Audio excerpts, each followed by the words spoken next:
Donc, le dispositif Territoire engagé pour la nature a ouvert le 24 septembre en Nouvelle-Aquitaine.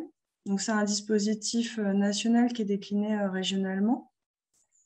Il s'agit d'un appel à candidature qui offre une labellisation pour 3 ans autour d'un plan d'action que vous proposerez et une offre d'accompagnement qui sera individuelle et collective, et puis à l'amont et à l'aval des sélections des lauréats, soit pour l'élaboration, soit pour la mise en œuvre ou les deux du plan d'action. Pour l'année 2021, l'appel à candidature est ouvert jusqu'au 31 décembre pour une sélection début 2022. Donc, si vous êtes intéressé par la démarche et par l'offre d'accompagnement, n'hésitez vraiment pas à me contacter pour vous aider, que ce soit au montage de votre dossier ou pour élaborer votre projet. Et pour rappel, en fait, comme il s'agit d'un appel à candidature, en fait, il sera émis de façon annuelle. Donc, chaque année, il y aura un nouvel appel à candidature. Dès cet automne, donc, on vous propose 4 webinaires. L'objectif de ces webinaires est de vous proposer une montée en compétences et des idées d'action à mettre en œuvre sur vos territoires, ainsi que des potentiels partenariats à travers des retours d'expérience. Donc, ce type de format, il sera renouvelé chaque année en Nouvelle-Aquitaine et complété par d'autres formats de type ateliers techniques, visites de terrain, etc. Et ils seront ouverts à toutes les collectivités, qu'elles soient candidates, lauréates ou non, à territoire engagé pour la nature. L'objectif, c'est vraiment de proposer ces formats d'accompagnement collectif à toutes les collectivités de Nouvelle-Aquitaine. Donc, pour ce premier webinaire, on a proposé de vous parler des solutions d'adaptation fondées sur la nature, qui est un sujet qui émerge depuis quelques années.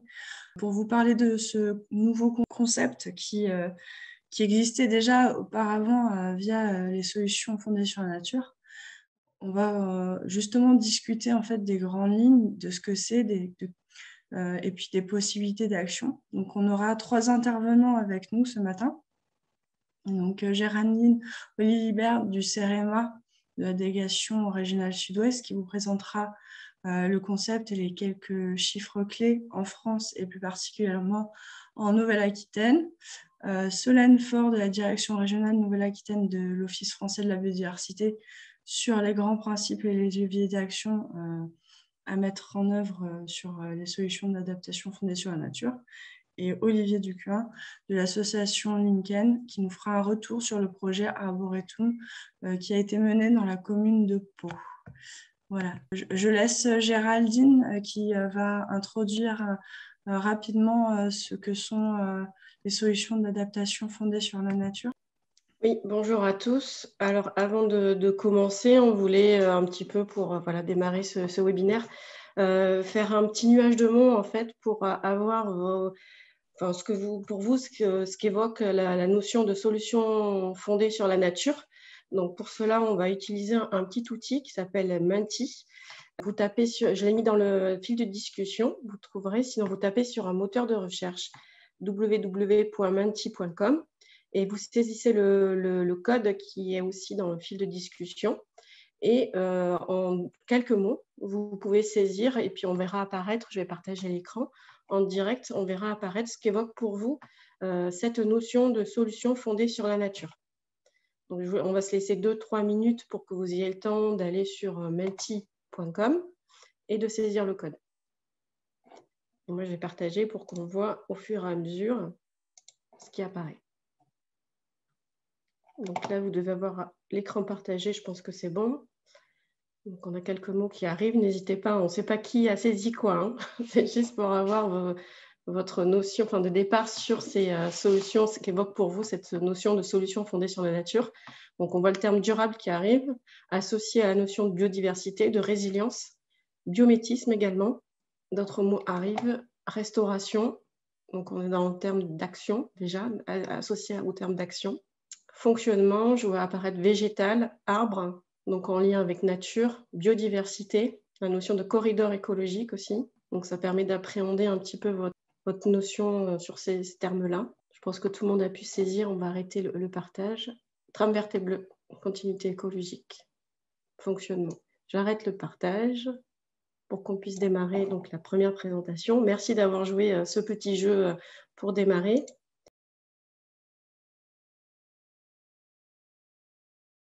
Donc, on va démarrer ce webinaire donc, par cette première présentation. C'est sur pourquoi s'adapter au changement climatique, pour arriver à cette notion justement de solutions d'adaptation fondées sur la nature. Quelques chiffres sur les impacts quantifiables de ce changement climatique avec un zoom sur la région Nouvelle-Aquitaine et s'adapter, pourquoi et comment agir, donc ce qui nous intéresse plus particulièrement aujourd'hui au niveau des territoires. Quand on parle de changement climatique, on a spontanément des images qui nous viennent en tête, illustrées par ces photos sur cette première diapo, donc de sécheresse, de tempêtes, d'inondations et d'îlots de chaleur en milieu urbain. Et au niveau des glaciers, au niveau des massifs montagneux, donc de la fonte des glaciers. En termes d'impact quantifiable, donc je vous ai mis quelques chiffres, hein, il y en a peut-être d'autres, mais c'était juste histoire d'illustrer ce changement climatique qu'on a peut-être tous déjà en tête, plus ou moins. Il faut savoir qu'aujourd'hui, 62% de la population française est exposée de manière forte ou très forte au risque climatique. Entre 2001 et 2013, c'est un retrait moyen de quasiment 20 mètres équivalent eau pour 5 glaciers français qui ont été observés durant cette période-là. Donc, c'est aussi une augmentation des températures de 2 degrés en 2018 par rapport à la normale des températures moyennes, qui fut l'été un des plus chauds de ces dernières années, et une élévation de 4 cm du niveau de la mer dans le monde entre 2008 et 2018. Sachant que, comme tout le monde le sait déjà, la cause majeure de ce changement climatique sont les gaz à effet de serre liés aux activités humaines. Alors, en Nouvelle-Aquitaine, si on zoome un peu sur notre région, le changement climatique, en termes d'impact quantifiable, c'est une élévation de la température atmosphérique moyenne annuelle d'environ 1 degré depuis 1900 et une élévation de la température atmosphérique moyenne estivale d'environ 3 degrés depuis 1950. Si on regarde au niveau des espèces, si on considère les oiseaux, on observe des migrations et des pontes de certains oiseaux qui sont plus précoces qu'avant, sachant que la date d'arrivée sur les sites de reproduction est un facteur déterminant du succès reproducteur et donc de la survie des espèces. Si on zoome un peu sur les migrateurs transsahariens observés à la pointe de Grave pour leur migration prénuptiale, on note qu'ils reviennent 6,5 jours plus tôt qu'en 1987. Donc on a vraiment un décalage de la période de migration prénuptiale. Si on zoome sur les espèces tropicales de poissons qui étaient inconnues des eaux européennes avant les années 1960, on constate qu'elles sont de plus en plus observées, notamment dans le golfe de Gascogne. Et au niveau des arbres, on a une modification des dates de fin du repos végétatif, mais également de floraison. Et au niveau des vendanges aussi, on a un décalage, c'est-à-dire qu'on a des vendanges qui arrivent 2 semaines plus tôt qu'il y a 20 ans. Donc, on a déjà à l'heure actuelle des effets, des impacts qui sont visualisables et quantifiables. En région Nouvelle-Aquitaine, on a aussi des types de milieux qui sont particulièrement sensibles à l'évolution du climat. Tout d'abord, les milieux et les écosystèmes forestiers, avec des conséquences qui sont déjà observables, comme je disais tout à l'heure, avec des avancées des stades phénologiques et de croissance plus rapide des arbres. Des migrations d'espèces aussi pour les espèces végétales. Si on prend le cas du chêne vert qui était absent de la forêt domaniale d'Ourtin, par exemple, avant les années 1900, maintenant le chêne vert il est présent dans toutes les parcelles. On observe également un dépérissement des arbres lié notamment à une succession de périodes de sécheresse. Autre type de milieu particulièrement sensible à l'évolution du climat, les milieux littoraux et marins, avec une réduction de certains habitats, c'est notamment visible sur l'estuaire de la Gironde, et en développement de certains parasites et maladies. Donc, si certaines espèces ont du mal à s'adapter au changement climatique, puisque quelques degrés, voire quelques dixièmes de degrés suffisent pour perturber le cycle végétal notamment et nuire à un bon nombre d'espèces qui n'arrivent pas à s'adapter à ces changements, d'autres espèces, au contraire, s'adaptent et profitent de la hausse des températures pour envahir le territoire. Donc, l'exemple le plus parlant et qu'on connaît un peu tous, c'est la chenille processionnaire du pin, puisque sa progression est de 4 km par an vers le nord durant ces 10 dernières années. Donc aujourd'hui, la processionnaire du pain fait que 65% des collectivités sont touchées par sa présence, notamment parce qu'elle progresse du fait du réchauffement climatique, une colonisation rapide, mais également aussi une meilleure survie des colonies. Donc la carte suivante de l'INRA permet d'observer la progression du front d'expansion de la chenille, donc en jaune pour la période d'hiver 2015-2016. C'est vraiment un exemple qui illustre bien donc, cette colonisation et qui indique bien les effets liés au réchauffement climatique, tellement bien que la chenille processionnaire du pain constitue un indicateur du changement climatique suivi par l'Observatoire national des effets du réchauffement climatique. Adaptation, pourquoi agir? Pourquoi agir tout court? Pourquoi agir au niveau des territoires? Parce que les effets du changement climatique vont continuer à se faire sentir et voire à s'intensifier dans le futur. Les risques naturels directement reliés aux variables climatiques sont susceptibles d'évoluer. Si on prend le cas des températures, on estime à une augmentation de 4 degrés supérieure à celle observée actuellement. Au niveau des précipitations, une diminution jusqu'à 20%, avec une augmentation possible des pluies estivales intenses, donc de forts événements pluvieux, donc une modification des précipitations saisonnières. Au niveau des tempêtes, pas d'évolution significative de la fréquence et de l'intensité, mais une augmentation toutefois de la violence des vents durant la période estivale. Donc, en termes de risques, donc des répercussions sur des risques qui sont déjà identifiés en région Nouvelle-Aquitaine, mais si on prend le risque canicule, donc actuellement, le nombre de jours moyen de canicule est de 2 à 4 en moyenne. Il sera multiplié par 2, voire 5, suivant les différents scénarios. Si on considère la sécheresse et la ressource en eau, une modification de la distribution saisonnière des précipitations pourrait entraîner une augmentation de la fréquence des années de sécheresse. Donc, ceci combiné avec l'augmentation des températures aura un impact sur la qualité et sur la quantité des eaux souterraines et de surface et générera probablement des problèmes croissants de conflits d'usage. Si on regarde les feux de forêt, la région est déjà fortement exposée à ce risque de feux de forêt. Et il est bien évident que l'augmentation de la fréquence des sécheresses, des températures, entraînera probablement une augmentation de ce risque de feu de forêt en région. La région est également connue pour son littoral.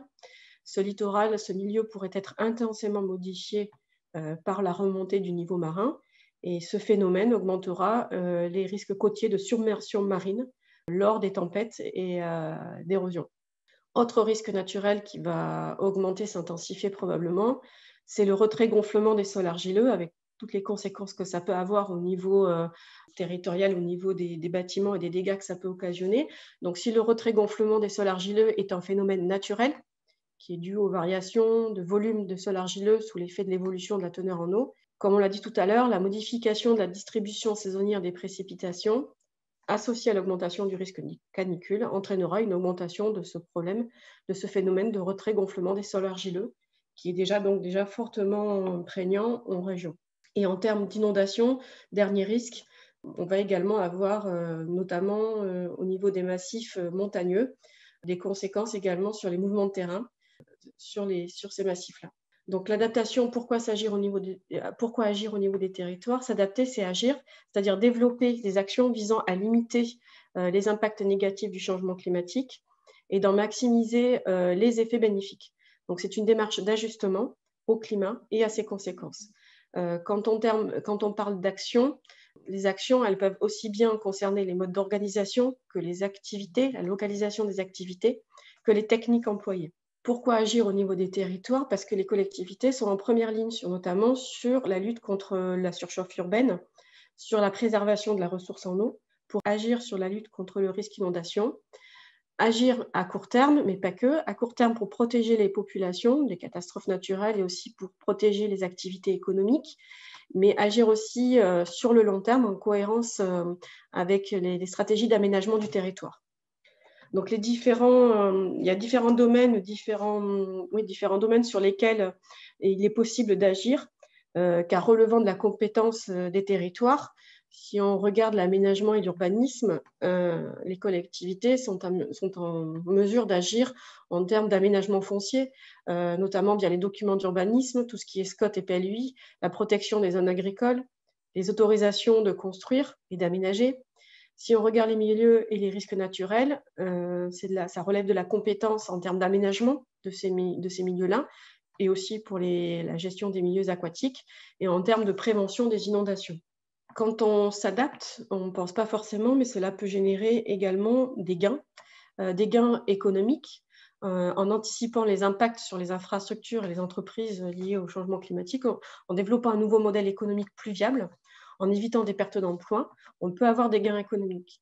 On peut avoir également des gains sociaux, en créant un projet de territoire sur le long terme, en développant un territoire plus durable, affronter les événements pour éviter les impacts sanitaires, les destructions et les pertes d'emplois liées à ces phénomènes-là de risque. On génère également potentiellement, même sûrement, des gains environnementaux en déployant des solutions d'adaptation au changement climatique qui ont aussi d'autres bénéfices environnementaux, en recherchant des solutions de climatisation passive comme la désimperméabilisation des sols, l'isolation thermique, la ventilation naturelle, tout ça pour contribuer à diminuer les gaz à effet de serre, en valorisant les eaux pluviales pour préserver la ressource en eau et privilégier des actions fondées sur la nature pour préserver la biodiversité. Donc les actions fondées sur la nature constituent des alternatives qui sont économiquement viables et durables et souvent moins coûteuses en investissement sur le long terme. Autre argument pour agir, la santé, puisque le changement climatique représente une sérieuse menace pour la santé, mais il peut être aussi appréhendé comme une opportunité pour agir, puisque les impacts du changement climatique, c'est aussi sur les risques allergiques qui augmentent, les vagues de grand froid, les phénomènes de canicule, les pollutions, l'apparition de nouvelles maladies émergentes qui ont un rôle sur des maladies fréquentes. Donc, s'adapter au changement climatique, c'est aussi une opportunité pour améliorer la santé au niveau des territoires. Si on revient un peu sur les gains environnementaux des actions donc fondées sur la nature pour s'adapter au changement climatique, on prend un exemple concret d'un territoire qui souhaite végétaliser un petit peu plus son centre urbain parce qu'il souhaite réduire localement la température, lutter contre les îlots de chaleur. En végétalisant ces espaces, réduire la température localement, mais ça va aussi contribuer à améliorer la qualité des sols grâce aux végétaux, à favoriser l'infiltration des eaux pluviales et donc lutter contre le ruissellement et le risque d'inondation. Cela va également contribuer à améliorer la qualité de vie, créer un cadre plus agréable pour les citoyens. Ça va également avoir une répercussion, on va dire, une attractivité sur le tourisme, une attractivité touristique, un endroit plus agréable à visiter. Ça va contribuer aussi à améliorer la qualité de l'air. Et d'un point de vue biodiversité, la végétalisation va permettre de maintenir ou de restaurer les continuités écologiques. Donc, je vais laisser maintenant la parole à Solène Faure qui va rentrer un peu plus dans le détail sur ces solutions d'adaptation fondées sur la nature avec les grands principes et les actions à déployer à l'échelle des territoires. Je vous remercie. Merci Géraldine. Du coup, Solène, on te laisse partager ta présentation.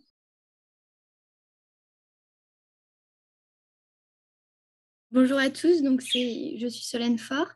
Je suis l'animatrice régionale du programme Life Artisan en Nouvelle-Aquitaine. Du coup, on va revenir un petit peu sur ce concept de solutions fondées sur la nature et de solutions d'adaptation fondées sur la nature. Ensuite, je vous présenterai quelques actions plus concrètes pour préparer son territoire au changement climatique. Je vous parlerai un petit peu du projet Life Artisan et de ses objectifs. Et puis enfin, je conclurai sur les trophées artisans, qui sont une action à laquelle vous pouvez déjà candidater. Alors, donc les solutions fondées sur la nature et les solutions d'adaptation fondées sur la nature. Donc en fait, je vais donner une définition parce qu'on ne l'a pas encore définie. Donc c'est un concept qui existe depuis longtemps, mais qui a été défini par Louis Sienne très récemment, il y a 2 ans seulement, avec la définition suivante. Donc ça concerne toutes les actions qui visent à protéger, gérer, de manière durable et restaurer les écosystèmes qui sont soit naturels, soit modifiés, pour relever directement les défis de société, donc que vous avez juste en bas avec les petites vignettes, dont celui de l'adaptation au changement climatique. Voilà, donc c'est tout en assurant à la fois un bien-être humain et des bénéfices, bien sûr, pour la biodiversité. Donc, les solutions fondées sur la nature, elles répondent spécifiquement aux enjeux posés par le changement climatique et notamment sur le volet d'adaptation. Donc, juste un petit point de différence entre l'atténuation et l'adaptation parce qu'il y a souvent des confusions. Alors, on parle d'atténuation quand on va réduire les émissions de gaz à effet de serre, donc notamment de CO2. Donc, l'adaptation, c'est considérer le fait que le changement climatique est déjà là, qu'il va y avoir des enjeux qui vont être de plus en plus importants, donc comme l'a présenté tout à l'heure ma collègue, et que donc on a une nécessité de s'adapter à ces changements et à ces impacts sur nos écosystèmes et sur notre vie quotidienne en général. Donc pourquoi est-ce que ce sont des solutions qui sont particulièrement plébiscitées en ce moment? Simplement parce que c'est des solutions qu'on appelle multi-bénéfices. En fait, il y a des bénéfices à la fois sociaux, donc pour le bien-être humain, économiques, parce que souvent, dans le temps, en tout cas à long terme, c'est moins coûteux que des infrastructures grises, et puis bien sûr, environnementaux. Donc, il y a également un bon rapport coût-bénéfice, et puis c'est des solutions qui sont résilientes dans le temps, donc qui s'adaptent, qui nécessitent peu d'entretien et qui sont vraiment durables. Donc, si je récapitule un petit peu, quels sont les principaux critères d'une solution d'adaptation fondée sur la nature? Elle doit être conçue avec l'intention de répondre à cette adaptation au changement climatique. Ça concerne les mises en œuvre d'actions concrètes sur le terrain. Également, elle n'altère pas la nature de manière artificielle. Donc, j'ai vu tout à l'heure dans le nuage de mots, biomimétisme, ce n'est pas tout à fait ça. Là, on se sert de la nature, mais on ne va pas l'imiter. Donc, notamment, par exemple, un OGM, ce n'est pas une solution fondée sur la nature parce que là, on altère la nature. Donc, il y a vraiment la nécessité de permettre un gain net de biodiversité. Donc, ça ne concerne pas ou peu les mesures de compensation. Et donc, ça s'appuie sur le fonctionnement des écosystèmes. Également, donc, pour mieux cibler et caractériser les solutions d'adaptation fondées sur la nature, l'UICN a établi un standard avec 8 critères que vous voyez là. Donc, il y a répondre à un enjeu d'adaptation, dimensionner le projet à une échelle spatiale pertinente, rechercher un bénéfice net pour la biodiversité, une gouvernance inclusive, être faisable et viable économiquement, trouver un équilibre de compromis avec les 5 objectifs précédents, donc ça c'est tout ce qui concerne les coûts-bénéfices, un mode de gestion adaptatif et surtout un effet d'entraînement qui permet de déployer ces solutions sur une échelle plus importante, notamment à l'échelle d'un territoire entier. Alors, plus concrètement, qu'est-ce qu'on peut faire? Qu'est-ce qui se cache derrière ce mot de SAFN? Donc, ça a été dit un petit peu, mais les problématiques de résilience des territoires qui vont être liées et qui sont déjà liées au changement climatique nécessitent donc de s'adapter aux inondations, aux coulées de boue, à l'érosion des sols, mais également avec toutes les problématiques de sécheresse, donc l'alimentation des nappes phréatiques, l'adaptation de la sécheresse, notamment en zone agricole, une lutte contre les îlots de chaleur urbains, et puis la problématique de l'accroissement du risque des feux de forêt, et tout en améliorant, bien sûr, le cadre de vie. Donc, ce qu'il faut savoir, c'est qu'à un enjeu, il y a plusieurs solutions fondées sur la nature qui existent.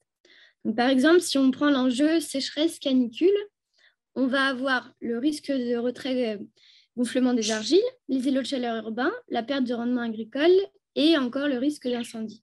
Et vous voyez, donc je ne vais pas tous les détailler ici, mais il y a vraiment plusieurs solutions concrètes qui existent et qui bénéficient déjà d'un accompagnement technique par des associations ou par des organismes spécialisés et de subventions. Typiquement, l'agence de l'eau Adour-Garonne a déjà mis en place des solutions des financements pour des solutions fondées sur la nature comme celle-ci. Donc, si on prend un autre enjeu qui est aussi fréquent, malheureusement, en Nouvelle-Aquitaine, qui est celui des inondations et de la ressource en eau, on voit là encore qu'on a différentes solutions qui existent, donc à la fois en zone rurale, avec tout ce qui va concerner les solutions sur les bassins versants, donc notamment avec des actions plus agricoles du type infrastructure agroécologique, mais également des solutions en zone urbaine avec une désimperméabilisation des sols, une végétalisation des villes et une meilleure gestion de manière générale des eaux pluviales.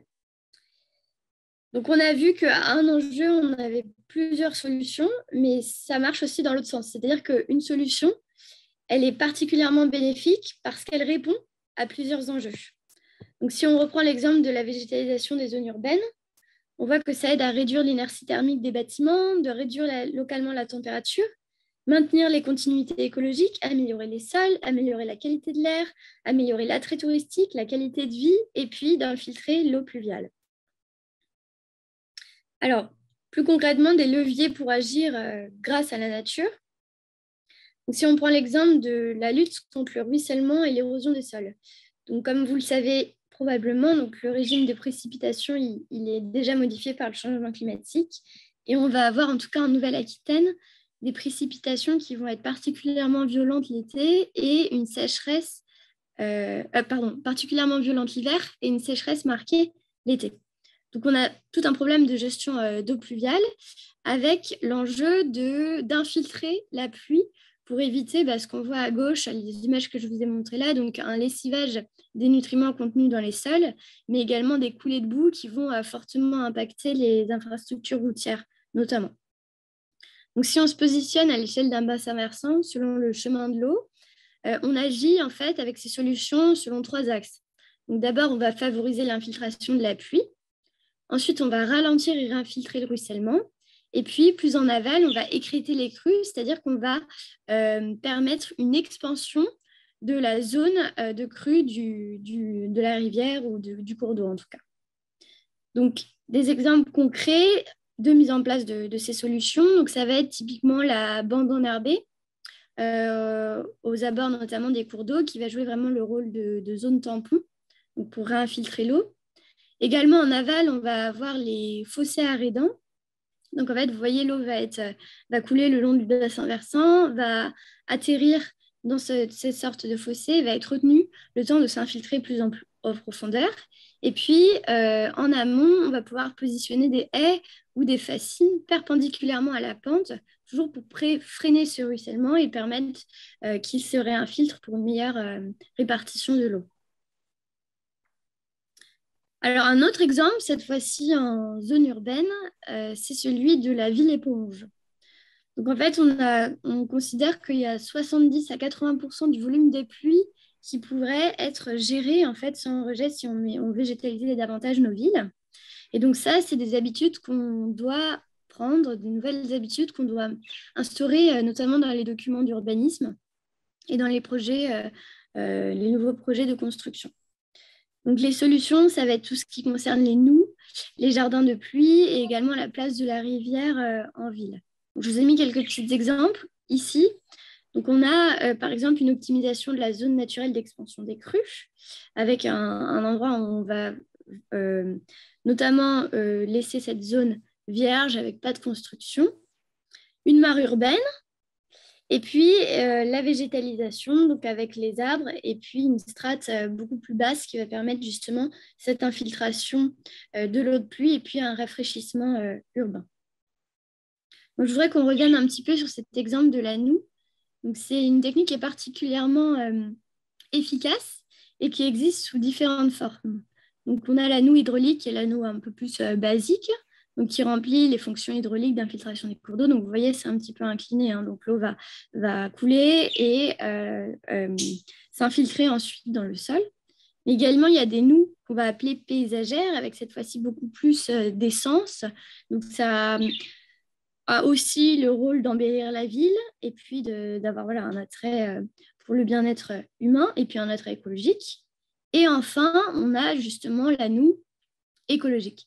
Et ce qu'on voit, en fait, c'est que plus on va dans une infrastructure qui va être écologique et complexe, moins il y a d'entretien. Donc, en fait, les bénéfices, ils sont partout. À la fois, on a une meilleure gestion des eaux, mais aussi...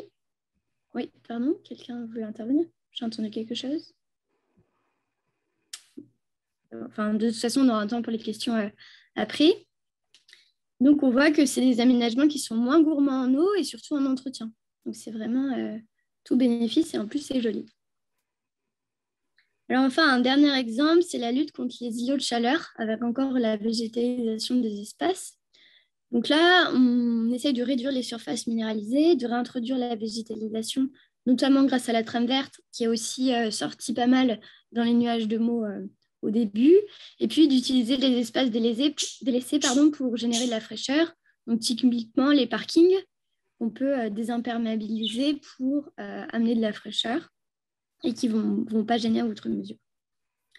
Alors voilà, encore des exemples concrets d'exemples. Donc la microforêt, vous voyez à gauche, la végétalisation de façade, et puis encore ce qui est assez à la mode en ce moment, c'est la végétalisation des cours d'école, donc qui va permettre beaucoup de bénéfices également pour le bien-être, en tout cas des enfants, avec notamment une réappropriation de l'espace de la cour d'école liée au genre, puisque c'est plus un terrain de foot qui occupe la majorité de l'espace de la cour de récréation, mais c'est vraiment un terrain mixte et avec un contact avec la nature. Donc c'est quelque chose qui marche beaucoup et qui est assez plébiscité en ce moment.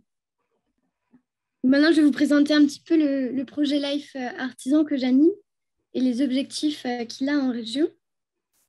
Donc artisan, ça veut dire accroître la résilience des territoires en incitant à l'usage des solutions d'adaptation fondées sur la nature. Donc c'est un projet qui a été lancé en décembre 2020, donc il y a un an à peu près, et qui a deux objectifs. Donc à la fois de créer les conditions d'une généralisation du recours à ces solutions à l'échelle nationale, et puis dans un même temps, de répondre aux objectifs de deux documents cadres nationaux que sont le plan national d'adaptation au changement climatique d'une part, et puis la stratégie nationale pour la biodiversité.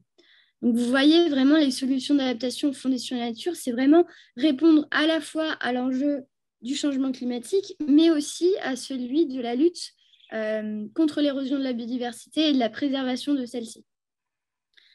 Donc c'est un projet qui bénéficie de presque 17 millions d'euros, avec notamment un effet de levier qui est attendu pour subventionner, on l'espère, des appels à projets pour déployer en région notamment ces solutions. Donc c'est un projet qu'on pilote, que l'OFB pilote, mais avec un appui de 28 bénéficiaires associés, et ceci à toutes les échelles, donc à l'échelle nationale, mais aussi à l'échelle régionale, et puis en local avec 10 sites pilotes qui expérimentent notamment ces solutions d'adaptation fondées sur la nature. Je vais y revenir juste après. Donc au niveau national, il y a pas mal d'études qui sont en cours, de rapports et d'outils qu'on pourra également vous transmettre et qui vont vous permettre de pouvoir déployer plus sereinement ces solutions. D'abord, il y a une étude qui est déjà parue sur les freins et les leviers au déploiement de ces SAFN. Également une note de cadrage avec une matrice sur la SAFN avec des précisions sur les définitions, une liste d'actions concrètes de qu'est-ce qu'on parle lorsqu'on parle de SAFN. Et puis, actuellement, sont en cours la rédaction de fiches retour d'expérience, donc au niveau national, par CDC Biodiversité et par l'UICN, mais également un état des lieux de ces solutions dans les documents d'urbanisme et dans les politiques publiques. Voilà, donc je ne vais pas tous détailler, mais il y a vraiment beaucoup d'outils qui vont être créés et qui seront mis à disposition dans le cadre de ce projet. Et puis, il y a un centre de ressources que je vous conseille vivement qui s'appelle le CRAC, donc le Centre de ressources d'adaptation au changement climatique, et sur lequel vous trouverez déjà pas mal de documents, donc à la fois techniques, bibliographiques et scientifiques, sur ces solutions d'adaptation fondées sur la nature, et puis des contacts pour la mise en œuvre de ces solutions. Donc, il y a également la mise en œuvre de 10 sites démonstrateurs dans le cadre de ce projet. Donc, que vous voyez ici, donc, sur différentes thématiques. On va avoir, par exemple, le site des PNR des Pyrénées-Ariégeoises qui va essayer de lutter contre les feux de forêt et la baisse de rendement dans le secteur forestier.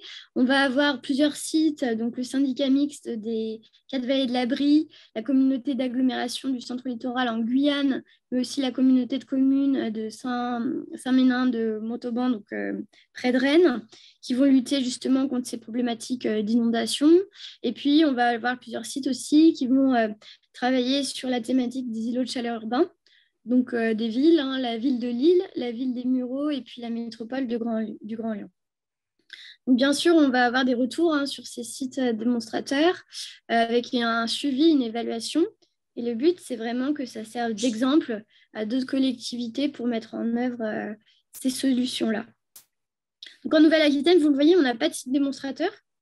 En revanche, on a une action qui concerne l'accompagnement de la filière agricole dans leur transition agroécologique par Solagro, qui est un organisme, qui est une entreprise associative qui est basée à Toulouse et qui travaille justement sur ces thématiques de transition agroécologique. Et puis moi, dans le cadre de ce projet, je suis référente nationale sur la thématique agriculture en lien avec les milieux aquatiques.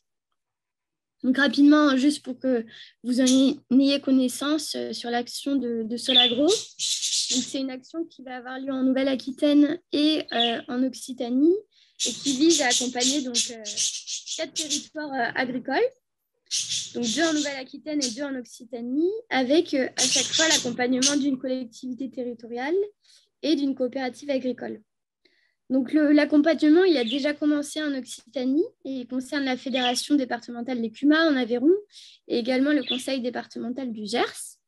Et puis là, on travaille avec l'ensemble des acteurs régionaux avec lesquels je suis en contact pour identifier des territoires à accompagner en Nouvelle-Aquitaine. Donc là, j'ai cru comprendre que vous êtes des collectivités territoriales. Donc, si vous êtes intéressé par un accompagnement gratuit, hein, bien sûr, qui est financé dans le cadre du projet d'une transition agroécologique de votre collectivité, vous pouvez tout à fait m'envoyer un mail pour qu'on travaille ensemble à une potentielle candidature, à proposer à Solagro un accompagnement sur votre territoire.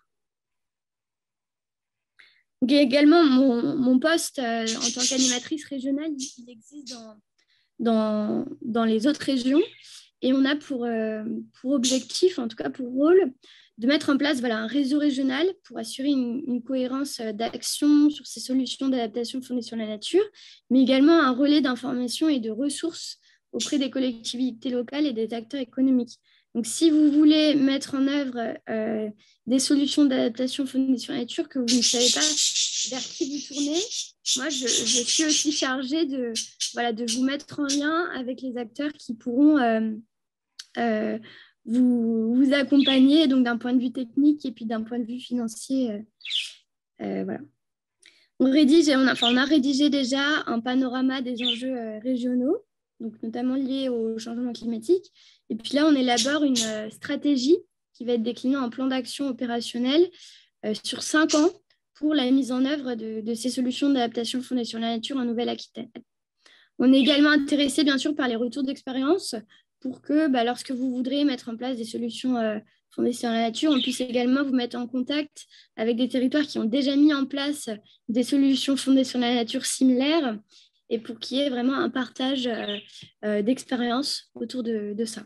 Le but étant vraiment de faciliter la mise en œuvre de ces solutions sur le territoire. Donc là, je vous ai juste mis un petit... je pense que là, il n'y a que des collectivités de Nouvelle-Aquitaine, mais au cas où, sachez qu'il y a d'autres personnes sur ce projet ailleurs en France. Donc, juste pour finir, un point sur les trophées artisans.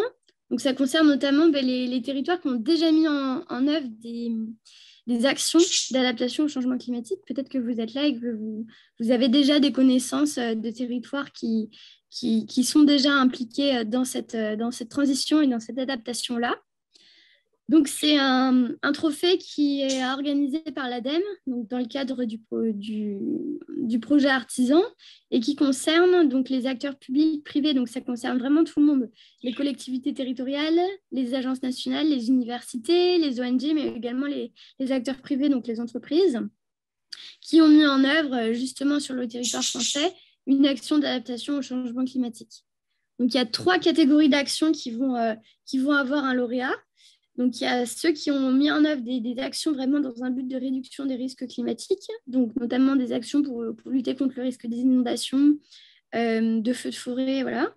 Il y a également l'adaptation des filières économiques. Et puis, enfin, il y a une 3e catégorie qui concerne notamment plus les espaces naturels, avec une meilleure adaptation de la gestion de la nature, des ressources et des milieux. Donc, les lauréats, ils bénéficieront d'une invitation à une tribune et à une conférence nationale, donc vraiment une grosse valorisation de leur action au niveau national, voire même européen, puisque c'est un projet européen. Donc, les trophées, ils ont été ouverts lors du Congrès mondial de la nature le 7 septembre et vous avez jusqu'au 10 novembre pour candidater. Donc, sachant que les jurys vont se réunir à la fin de l'année pour une remise des trophées mi-janvier à peu près. Et puis, un dernier calendrier prévisionnel pour le projet artisan. Là, vous voyez en 2021 ce qu'on a essayé de faire, donc je ne vais pas revenir là-dessus. Mais puis, vraiment, une continuité jusqu'en 2027 de travail sur ces solutions d'adaptation fondées sur la nature et vraiment d'un accompagnement à l'échelle nationale, en tout cas des territoires qui veulent s'engager dans cette dynamique-là. Et puis, un accompagnement qu'on pourra mener, bien sûr, conjointement avec les territoires engagés pour la nature, puisque lorsque vous mettez en place une solution d'adaptation fondée sur la nature, c'est également une démarche qui peut s'insérer dans cette dynamique de territoire engagé pour la nature. Donc, c'est, je pense, particulièrement intéressant pour vous. Voilà, j'en ai fini. N'hésitez pas pour toute question. Je me tiens à votre disposition. Puis, je vous ai également mis mon contact, mon mail et mon téléphone si vous voulez rediscuter de ça a posteriori du webinaire. Merci. Merci Solène. Et je vous propose un temps d'échange du coup par rapport aux deux présentations qu'il y a eu juste avant. Si vous avez des questions à poser à Géraldine ou Solène, n'hésitez pas. Peut-être lever la main, ce sera plus simple de gérer si jamais vous êtes nombreux. Life Artisan, en fait, bon, ça concerne les collectivités. Là, moi, aujourd'hui, je représente une association et bien sûr, on est en lien avec les collectivités. On en parlera tout à l'heure. On se rend compte qu'il y a beaucoup de financement sur sur ces fameuses collectivités. Et en tant qu'association, on a du mal à avoir de la visibilité en fait sur ces potentiels d'action où nous, on en a besoin aussi pour continuer et faire perdurer les actions éco-citoyennes en fait. Est-ce qu'il y a des jonctions possibles avec le milieu associatif ou pas du tout en fait, où il faut attendre que les collectivités viennent vers nous avec ces financements et nous demandent d'exécuter certaines actions? Alors moi, ce que je peux faire, c'est là, on travaille à une cartographie des acteurs avec à chaque fois un recensement d'acteurs qui vont être impliqués dans la mise en œuvre de ces différentes solutions d'adaptation fondées sur la nature. Donc, il se trouve que j'avais déjà entendu parler de vous et que vous êtes déjà référencé dans cette base. Donc voilà, donc okay. ce que moi je peux faire en tout cas à mon échelle, c'est parler de vous en fait, valoriser ce que vous faites déjà et éventuellement lorsqu'une collectivité me contactera, vous mettre directement en lien avec vous. Et puis par rapport au trophée artisan, vous pouvez déjà candidater pour avoir également une valorisation au niveau national. Ce ne sera pas des financements directs, mais ça pourra être un effet de levier après. D'accord. Et puis là, on travaille, en tout cas, on espère pouvoir obtenir des sous pour financer des appels à projets, pour motiver le plus de monde à déployer ces solutions d'adaptation fondées sur la nature. On n'a pas encore les modalités, donc je ne sais pas si ça concernera uniquement les collectivités, les associations, mais en tout cas, je ne manquerai pas de revenir vers vous si je vois des actions qui pourraient être intéressantes à mener. D'accord, merci. Merci à vous. Oui, Katia Amouten. Oui, Katia Amouten de la mairie de Niort. Alors, moi, je n'ai pas compris que le programme artisan pouvait financer des projets de collectivité. J'ai l'impression que c'est un groupe où tous les acteurs qui bénéficient du programme LIFE sont déjà identifiés. Je n'ai pas tout compris alors. Alors, en fait, les bénéficiaires associés, ce sont des personnes qui travaillent sur le projet artisan pour la production des ressources au niveau national. Donc, les rapports, les retours d'expérience, les notes de cadrage, des choses comme ça. Ce ne sont pas les personnes qui vont bénéficier directement du projet dans le sens où on cherche quand même des territoires pour déployer ces solutions d'adaptation fondées sur la nature. Après, pour l'instant, je vais être honnête avec vous, on n'a pas de sous. Donc, c'est un accompagnement, c'est une mise en réseau, en fait. Un accompagnement technique, un accompagnement financier et voilà, un suivi de ces solutions, solutions-là. Est-ce que ça répond davantage à votre...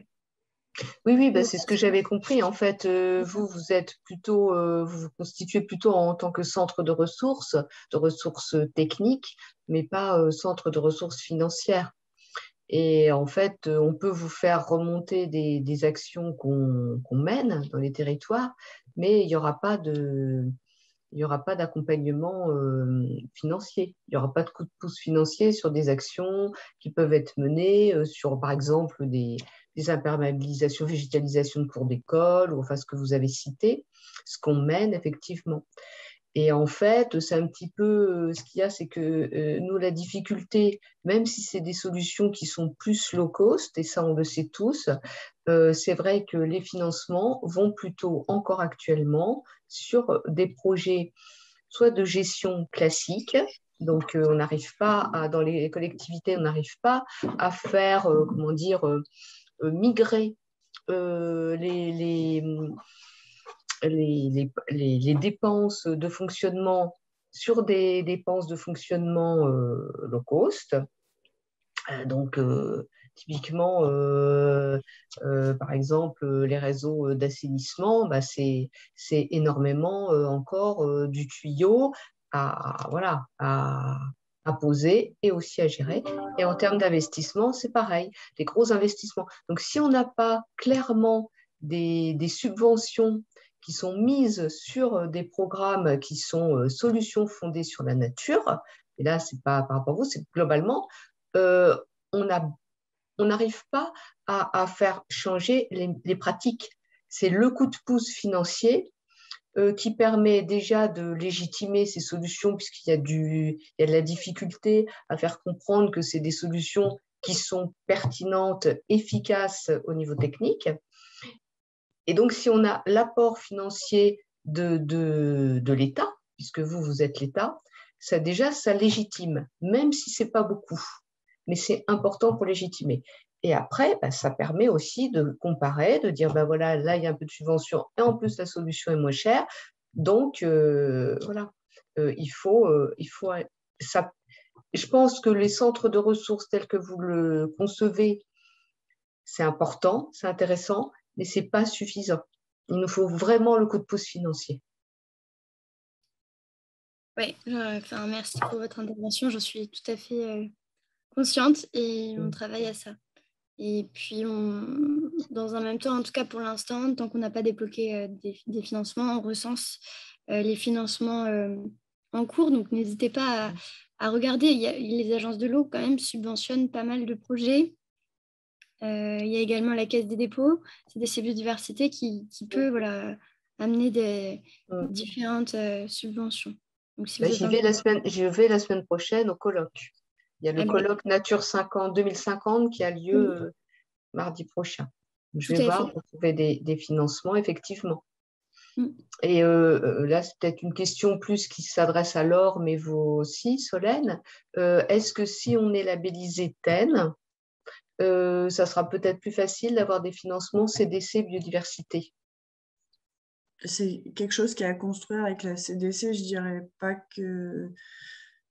que c'est plus simple dans le sens où la RB peut directement communiquer avec la CDC sur des partenariats et aussi on peut aussi vous accompagner dans le montage en fait des demandes de financement, ce qui vous facilite aussi la vie.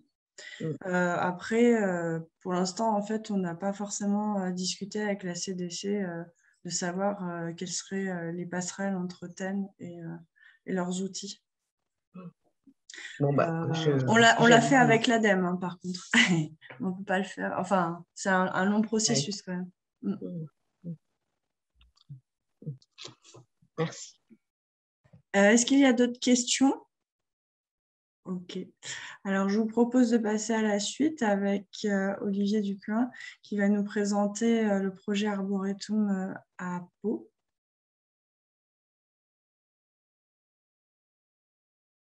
Bonjour tout le monde, je suis Olivier Duquin, je représente l'association Lichen qui développe un projet de végétalisation d'espaces urbains sur Pau, parce que c'est plus facile pour nous, on est quasiment tous, on habite tous autour de cette commune, mais voilà, le projet s'étend sur le département, on commence à planter sur Anglette. Et bon, plus facilement pour nous, le Béarn, parce qu'il y a plusieurs communes qui commencent à adhérer au projet et les projets ont tendance à se multiplier de plus en plus. Notre axe, c'est aménager, biodiversifier, sensibiliser. Ce qu'il faut comprendre dans cette action, puisque c'est celle-là que je vais vous présenter, c'est que voilà, l'association, en fait, à 6 ans, était basée sur la création de liens avec les citoyens, entre les associations environnementales. On essaie de trouver des moyens pour créer de l'intelligence collective et tout ça en prise de conscience de la crise climatique, voilà, que nous subissons, qui va amplifier dans les années à venir, comme ça a été présenté précédemment. L'art, la communication par l'art est devenu le premier moyen pour nous de créer du lien, toujours pour mettre en avant des problématiques environnementales et en discuter et réaliser des œuvres d'art, en fait.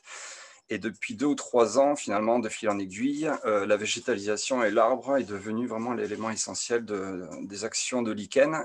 Et cette action s'appelle Arboretum. Donc ça, c'est bien pour différencier l'association Lichen du projet Arboretum. C'est quasiment une marque, en fait. Donc l'arbre, en fait, on l'a pris on a considéré que vraiment c'était un pilier assez fondateur pour tout type d'action environnementale, car tout s'agglomère autour de l'arbre, en fait. C'est vraiment, il faut reprendre en considération que ce n'est pas qu'un ornement. Et les villes ont hélas tendance à l'utiliser comme décoration. On essaie vraiment de lutter contre ça. C'est tout un écosystème, donc relié à d'autres écosystèmes qu'il faut réapprendre à prendre en considération. Là, c'est un petit schéma. Bon, je ne vais pas décrire toutes les images, c'est un petit schéma qui montre combien l'arbre est relativement complexe dans sa mise en œuvre, quand on veut planter en ville en tout cas, et chaque espèce, chaque essence a ses spécificités. Donc là, je vais revenir un petit peu sur les fonctions qui ont déjà été abordées sur les présentations précédentes, sur les fonctions considérables. À savoir que pour de la plantation en milieu urbain, ce qui est vraiment intéressant dans le principe de micro-forêt, en tout cas, qui a été un petit peu notre point de départ. Aujourd'hui, on évolue énormément sur ce projet de végétalisation. On va au-delà de cette méthode Miyawaki dont vous avez peut-être entendu parler, qui consistait entre autres à créer des micro-forêts. Enfin, même le micro-forêt problématique. En fait, on parle aujourd'hui de micro-plantation. C'était des plantations à forte densité, multistrates, sur vraiment des très petites surfaces qui permettaient d'intervenir sur des friches urbaines ou des endroits qui sont très peu urbanisables, en fait. Chaque petit espace libre et inutilisé peut faire l'objet de plantations de communautés végétales, mais aussi de vergers, de massifs. Il y a tout un tas de possibilités que nous sommes en train d'explorer. Donc, systématiquement, vous plantez un arbre, ça faut bien le comprendre, le cadre de vie est amélioré, l'environnement est amélioré, le sol est amélioré, le drainage du sol est amélioré. Enfin, on ne peut pas se tromper en fait en plantant un arbre à condition de le faire au bon endroit. Ouais, sur le côté, vous avez 2 petites images. Bon, j'espère que vous les voyez. C'était une petite plantation. C'est notre prototype qu'on a fait donc du coup sur la ville de Pau, qui nous a donné accès au terrain, qui nous a aidé à préparer le sol. Et nous avons une certaine autonomie financière avec l'association qui nous a permis de développer ce projet avant d'aller chercher un peu d'aide au niveau des communes. Et aujourd'hui, on est en combinaison avec plusieurs communes. Ce terrain du haut faisait à peu près 300 mètres carrés. Ça a été planté il y a 1 an et demi, et donc 1 an et demi plus tard, on a des arbres qui atteignent quasiment 2,50 m, voire 3 mètres. Donc il y a vraiment une propulsion qui est liée à cette méthodologie de base qui nous a permis de lancer ces actions éco-citoyennes, parce que ce sont systématiquement des plantations participatives. Donc pour les 6 critères majeurs que nous on retient vraiment quand on veut en parler, parce qu'ils sont bien plus nombreux, il y a vraiment l'augmentation de la biodiversité. D'abord, ça se base sur cette diversité d'essences présente, qui présente des facteurs favorables au développement de la faune et de la flore, de champignons, de lichens, des bactéries, de la faune souterraine, tout ce qu'on ne voit pas en fait. Je ne rentre pas dans les détails parce qu'on en a parlé un petit peu et j'aurai peut-être pas le temps de tout exposer. L'amélioration du sol et de sa microbiologie, un arbre qui est en place ou même un petit bosquet qui est instauré va systématiquement améliorer le sol et sa microbiologie à condition que les conditions aient été mises en place pour que ce bosquet se développe correctement ou tout autre type de plantation. Hein, c'est valable pour tout. Je reviendrai sur le principe des choix d'essence un petit peu plus tard. Je crois que de toute façon, tout le monde aura les PDF, donc vous aurez peut-être le temps de lire un petit peu plus. Dans l'un des critères bien sûr majeurs, on revient sur cette idée d'îlot de fraîcheur, de lutte contre les îlots de chaleur, la climatisation naturelle, sa régulation thermique, tout simplement au pied c'est de l'ombre, c'est de l'évapotranspiration, c'est la création d'une atmosphère un petit peu plus humide qui permet de rafraîchir les milieux urbains quand on y a accès, parce que c'est très compliqué d'intervenir en plein cœur de ville. Par contre, au moins en périphérie, ou là où nous, on commence à intervenir, c'est-à-dire dans les cours d'école, dans les universités, ou dans des lieux qui sont quand même très pratiqués, mais pas forcément sur des centres, sur des cœurs de ville. Toutes ces fonctions-là rentrent en jeu. Là, sur le côté, vous avez un petit calcul d'intensité de chaleur et d'humidité au niveau de zones minéralisées, goudronnées, donc à 42 degrés, et au niveau des forêts, enfin, en tout cas sous les arbres, on peut perdre jusqu'à 10-15 degrés, ce qui est quand même relativement agréable et remarquable. À l'heure où on a tendance à couper encore des arbres, à les étêter et à casser ces canopées tellement importantes, il est vraiment important de parler de replantation, mais aussi de préservation de l'existant. Je pense que ça sera très utile dans les années à venir. Dans les autres critères majeurs, on retient bien sûr la filtration de l'eau et le drainage des sols. On a entendu parler sur ces présentations des risques d'inondation, de l'augmentation de l'intensité des pluies. Bon, ben voilà, des arbres, plusieurs arbres à qui on donne la possibilité de développer un système racinaire conséquent et efficace ne peuvent qu'améliorer le drainage du sol. Et l'eau est un élément nécessaire pour les arbres, pour toute plantation. Donc le principal danger, bien sûr, ça va être les sécheresses. Et en même temps, les arbres, il ne faut pas les arroser constamment. Alors, vite fait, il y a un petit phénomène important, tout le monde n'est pas forcément au courant, mais si vous arrosez trop un arbre ou une plante, hein, en fait, elle va développer un réseau de racines dites feignantes, c'est-à-dire qu'elles vont s'étaler en surface, elles ne vont pas aller chercher en profondeur l'eau et les nutriments. Et en fait, finalement, l'accroche au sol est moindre et beaucoup moins efficace. Alors qu'un arbre un petit peu stressé par les sécheresses aura tendance vraiment à aller chercher toutes les ressources en profondeur et s'ancrera mieux dans le sol et sera beaucoup plus résilient. Cela dit, il faut quand même faire attention au temps de sécheresse. C'est vraiment l'un des points clés pour que les arbres poussent bien, il faut de l'eau, de toute façon. La production nourricière, on n'a pas trop parlé, mais c'est pas que de la décoration ou qu'un bosquet ou qu'un refuge pour la biodiversité, c'est un potentiel aussi pour parler de résilience alimentaire, et les arbres fruitiers peuvent être très intéressants à aborder et à réinstaurer dans les centres-villes.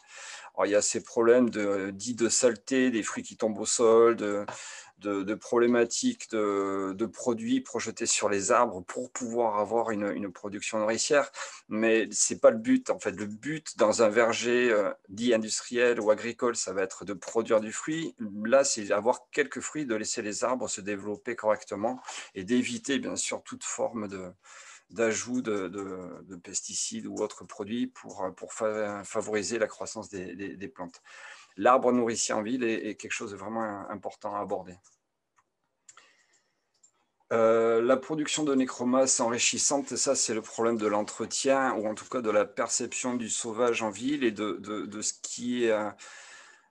qui crée des tensions entre les mairies, certains habitants et d'autres comme nous qui sommes partisans de cette saleté, entre guillemets. C'est-à-dire que finalement, l'arbre il est autotrophe, il se nourrit de sa propre matière, de sa propre nécromasse, et le nettoyer en soi, c'est ridicule, ça crée Ça crée des parcours, beaucoup de carburant consommé pour amener vers les déchetteries cette matière dont l'arbre a besoin pour se nourrir. Donc l'idée vraiment, c'est de reprendre en considération le déchet végétal, de le laisser en place le mieux possible, quitte à contenir ces déchets végétaux. Donc là, on est en train de parler d'optimisation des déchets verts et de ce potentiel, de cet or vert finalement qui permettrait d'alimenter les plantes et surtout de renchérir le sol. Il faut bien penser que cette matière, c'est une matière carbonée qui a été captée par les arbres. Et cette matière carbonée, si elle est dans le sol, c'est de la captation carbone en fait. Et la plus grosse partie de la captation carbone se fait dans le sol. Et pour ça, il faut un sol vivant. La nécromasse y participe.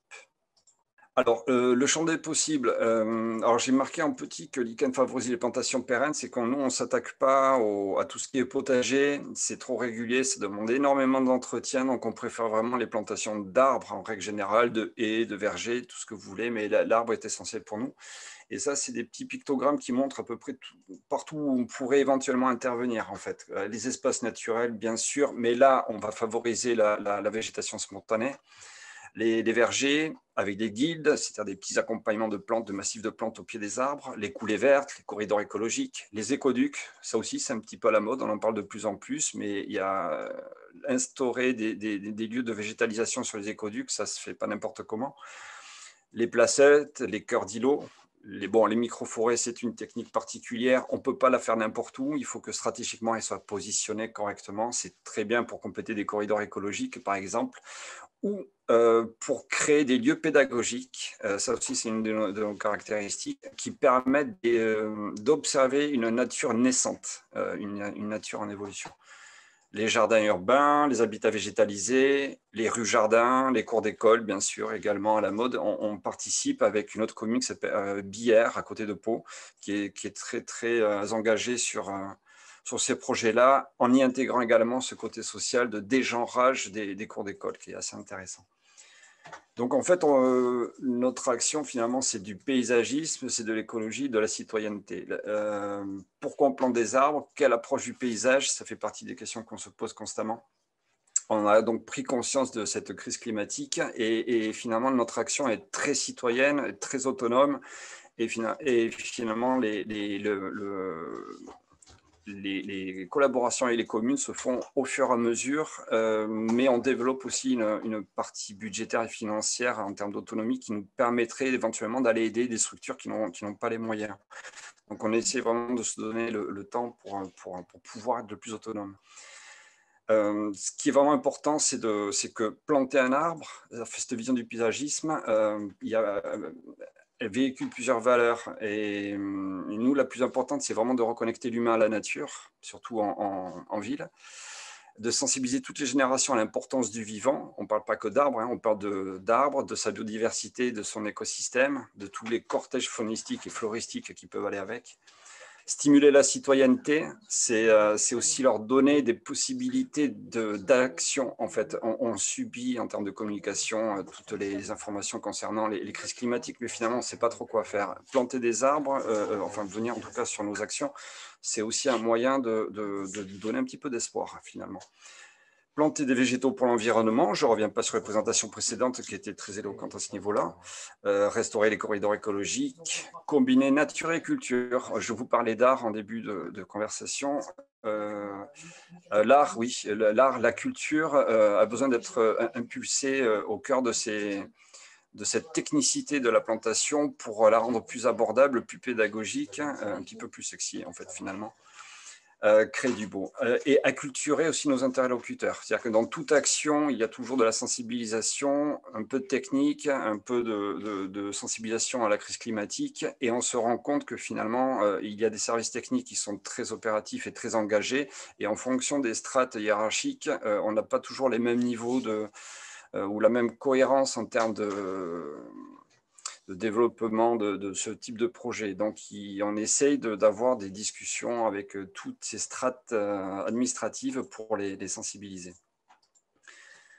Donc, la vision en adéquation avec le vivant, c'est-à-dire qu'en fait, on plante, mais il ne faut pas faire les choses n'importe comment. Donc là, je vais rentrer dans des petits détails assez rapidement. Ce qui est vraiment important, c'est des plantes adaptées. Ce qu'on plante, c'est ce qui pousse le plus facilement localement. En fait, nos sélections ne sont pas exotiques, mais on fait des petits tests de certaines plantes qui sont très résistantes.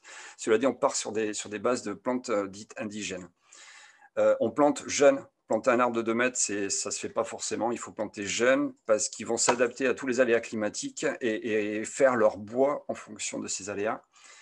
Le sol vivant, donc je vous en ai déjà parlé, c'est hyper important d'avoir un sol, de redonner vie au sol pour que tout se passe bien, tout se développe bien. Donc quand on voit ces arbres qui sont encerclés par du bitume sur quelques mètres carrés, qui ont très peu de possibilités d'absorber l'eau et de manger cette nécromasse, c'est un problème.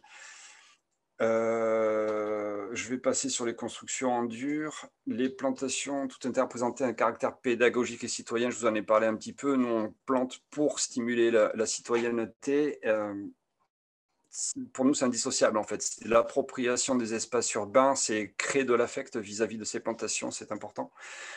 Et l'eau, bien sûr, j'en ai déjà un petit peu parlé, je ne vais pas revenir dessus, c'est extrêmement important. Alors également, ça c'est plutôt un aspect philosophique sur le point 6, c'est cette idée que finalement, on est dans un système de consommation, nous empruntons des choses à la terre et dans notre façon de fonctionner, ce qui pourrait développer différents types d'économies, nous cherchons systématiquement à restituer quelque chose. Donc planter, c'est rendre un petit peu ce qu'on a pris, rendre à la terre ce qu'on a pris, ce qui nous a nourris. Et la notion d'entretien, ça c'est pareil, on ne peut pas faire ça n'importe comment, mais là c'est vraiment un point, je ne vais pas trop rentrer dedans parce que ça renvoie sur plein de problématiques de gestion de l'abord des BTP au niveau des racines, de l'agression de certains arbres dans l'entretien. Bon, l'entretien c'est autre chose. Je pourrais répondre à des questions que vous voulez à ce niveau-là. Donc on est bien d'accord, nous en tout cas au sein de Lichen, on est d'accord sur le fait que le vivant a besoin de liberté pour s'épanouir. Et donc, ces nouveaux espaces sauvages, on ne nécessiteront en termes d'entretien vraiment que d'eau et un petit peu de désherbage sélectif. Et encore, on est vraiment persuadé que ce qu'on appelle les mauvaises herbes, les adventices, sont le premier starter en termes de biodiversité. Et quelque part, si on désherbe, il ne faut pas le faire n'importe comment également. Donc, ce sont des états sauvages multistrates qui, pour être admis par la population, ont aussi besoin d'être contenus, d'être présentés de façon agréable. Et c'est là que la notion de paysagisme intervient. On peut créer des états sauvages en ville avec toutes les fonctionnalités de l'arbre et ses intérêts. Mais il faut que ce soit sympa, joli, pédagogique. Il faut il faut que ce soit utile en fait et que ce soit compréhensible à ce niveau-là. Le process de réalisation, donc la végétalisation de nouveaux espaces n'est pas très onéreuse en soi, mais demande cependant certaines qualités en ce qui concerne la conception et la mise en œuvre. Il y a plusieurs méthodes et types de plantation, mais grosso modo, il y a des points communs. Il faut réfléchir à la zone d'implantation pour que les végétaux puissent développer un maximum de services écosystémiques, donc les corridors écologiques, les îlots de fraîcheur, la désimperméabilisation. L'impact sur l'environnement proche ainsi que sur les réseaux souterrains, on ne plante pas sans avoir fait de DICT ou en tout cas sans savoir ce qu'il y a sous le sol. La qualité du sol et ses besoins potentiels en enrichissement naturel, on ne va pas refaire un sol si le sol est vivant, mais si c'est un sol dépollué, à dépolluer, à ce moment-là, il faut d'entrée refaire une partie du sol, donc réimporter de la terre végétale. Là, les coûts augmentent un petit peu. La préservation de l'existant et la protection des nouveaux bosquets, ça ne sert à rien de planter si 5 ans plus tard, c'est complètement arraché pour instaurer de la minéralisation, on va dire ça comme ça. Donc, l'idée, c'est de protéger ce qui existe, de planter et de protéger ce qui a été planté. Si on veut parler de refuge pour la biodiversité, on ne peut pas instaurer des refuges pour la biodiversité s'il y a un risque de venir déranger cette biodiversité un peu plus tard. Revisiter les méthodes classiques d'entretien ainsi que les pratiques BTP à proximité des réseaux racinaires. Au regard du citoyen sur le végétal et ses cortèges faunistiques pour développer des programmes de sensibilisation adaptés. C'est-à-dire que systématiquement, dans la plantation, il y a une forme de formation et de sensibilisation dans l'action. Et le besoin d'exemplarité des collectivités, c'est-à-dire qu'aujourd'hui, on assiste même à une pénurie d'arbres parce que beaucoup de collectivités se sont lancées dans la plantation à tout va avec une espèce guerre de chiffres sur le nombre d'arbres plantés, et ça, il faut absolument éviter, en fait. On arrive à une pénurie d'arbres et on arrive à des incohérences totales et de la précipitation dans la conception des plantations qui, encore une fois, sont relativement techniques. Bon, des petits exemples vite fait en images, histoire de sortir du texte. C'est des petites façons de planter. Ce qui est intéressant, c'est peut-être cette récupération de matière organique. Dès qu'il y a une plantation, il y a moyen d'optimiser toutes des déchets verts organiques des communes pour les ramener pas loin de postes de compost ou pas loin de ces plantations. Donc, toute cette matière, elle est vraiment importante pour l'enrichissement du sol. Le paillage, c'est important de parler de sécheresse, mais un sol bien paillé, des plantations bien paillées vont conserver beaucoup plus longtemps l'humidité. Donc, il y a tout un tas de petites phases comme ça qui sont importantes. Et là aussi, des installations pédagogiques à base de bois où on fait travailler des artisans locaux qui ont à cœur de faire de la récupération d'arbres tombés pendant les tempêtes. Il y en a plein qui tombent. Et on évite d'aller chercher sur des scieries industrielles ou bien sûr sur de l'import de bois venant de très loin, même en Europe. On essaie vraiment de travailler des bois locaux et avec des matériaux les plus bruts possibles et les moins traités possibles. Systématiquement, les aménagements qu'on conçoit, en fait, sont bons pour l'humain et bons pour la biodiversité. Bon, bien sûr, l'humain fait partie de la biodiversité, mais c'est important de le signaler. Petite image intermédiaire, on a notre action, en fait, elle implique aujourd'hui qu'on développe une pépinière citoyenne parce qu'on avait prévu cette pénurie et donc on a lancé ce projet de pépinière et de cueillette. Là, on va commencer les cueillettes où génétiquement, on va chercher les graines à proximité des arbres les plus résistants ou d'arbres en ville qui se portent bien. Et petit à petit, on essaie de générer un parc enfin un parc, je ne sais pas si on dit un parc, enfin bref, une pépinière assez abondante en termes d'arbres pour qu'on puisse replanter ce qu'on a trouvé localement, les replanter localement. Aujourd'hui, on n'a pas grand-chose. On a commencé il y a un an, mais on a quand même 800 arbres récupérés avec une dizaine d'essences différentes. C'est pas trop mal. C'est un bon début. Là-dessus, on a besoin de soutien aussi. C'est assez compliqué. Donc, le projet Arboretum est conçu pour inspirer le passage à l'action éco-citoyenne tout en tissant des liens avec les collectivités. Bien sûr, c'est hyper important pour nous.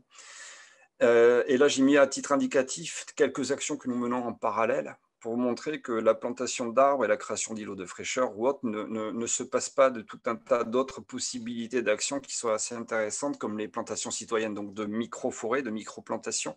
On appelle ça aussi de la polyculture. Les plantations citoyennes de haies, de vergers, de guildes, la végétalisation des cours d'école, les projets de renaturation en milieu naturel. On en a un ou deux qui sont intéressants. D'ailleurs, peut-être qu'on viendra voir Solène pour ce projet-là. C'est à l'échelle de plusieurs collectivités, du conseil départemental. C'est un chouette projet. Développement d'une pépinière participative, animation artistique et pédagogique autour de l'arbre. Des sessions de récupération de graines, du semis. On va tenter le semis direct aussi. Ça peut être très intéressant. Plutôt que d'acheter l'arbre, on trouve la graine et on la plante directement sur place. Des expérimentations diverses de bouturage et de semis direct. Donc, communication graphique et ingénierie pédagogique, ça fait partie de nos compétences. Et la formation et l'accompagnement de divers organismes, vraiment pour les sensibiliser à l'importance de l'arbre et à la façon dont on le traite. Bon, je repasse un petit peu, je vous expliquais tout à l'heure les structures. Ce qui est important peut-être, c'est de dire qu'aujourd'hui, on est quand même soutenu par la communauté d'agglomération Pau-Béarn-Pyrénées, par l'Université de Pau et des Pays de l'Adour, l'UPPA, la Centrifugeuse, qui est un organisme culturel, Ecocène, qui est une autre association avec qui on est en parfaite combinaison, la région Nouvelle-Aquitaine, qui nous finance sur un projet Nature et Transition, Habitat Jeune, le SNEP, Zookeeper, bon, voilà, tout un tas d'organismes qui finalement ne sont pas que des collectivités, mais ça peut être des entreprises, d'autres associations, d'autres groupements, et bien sûr, le plus important pour nous, c'est les bénévoles. Sans qui, aujourd'hui, on aurait vraiment besoin que d'argent, et avec du bénévolat, on fait beaucoup de choses de façon autonome. Je vais m'arrêter là, je pense que, enfin, j'espère que je n'ai pas été trop rapide et que ça vous va. Voilà. Merci Olivier. Est-ce que vous avez des questions par rapport à cette présentation? Je vais vous proposer de conclure sur ce webinaire. Si vous le souhaitez, je vous envoie une vidéo sur les solutions fondées sur la nature qui a été réalisée par une autre ARB, l'ARB Île-de-France, qui reprend bien en fait les principes d'actions qui peuvent être mis en place sur tout type de milieu, que ce soit milieu rural ou milieu urbain. Vous dire aussi, vous donner rendez-vous au prochain webinaire pour ceux qui se sont inscrits, qui sera sur la mobilisation citoyenne autour de la biodiversité, qui aura lieu le 10 novembre. Et puis, d'ici là, n'hésitez pas à me contacter si vous avez des questions par rapport au sujet qui vient d'être traité ou sinon par rapport à une éventuelle candidature à territoire engagé pour la nature. Et puis, je vous mets aussi le lien du coup du site territoire engagé pour la nature, sur le site de l'ARB. Donc, vous trouverez sur cette page TEN tous les outils dont vous aurez besoin, que ce soit pour candidater, pour accéder au webinaire. Il y a aussi d'autres outils qui seront mis au fur et à mesure sur le site internet. Et puis, je vous propose un petit sondage de satisfaction pour savoir ce que vous avez pensé du webinaire, que je vous renverrai également par mail pour voir comment on peut améliorer en fait le format et le contenu de nos webinaires. Voilà. Si vous n'avez pas d'autres questions, je vous dis dans ce cas-là, à très bientôt. Merci pour cette occasion. Bonne journée à tout le monde. Merci à tous. Merci. Merci, au revoir.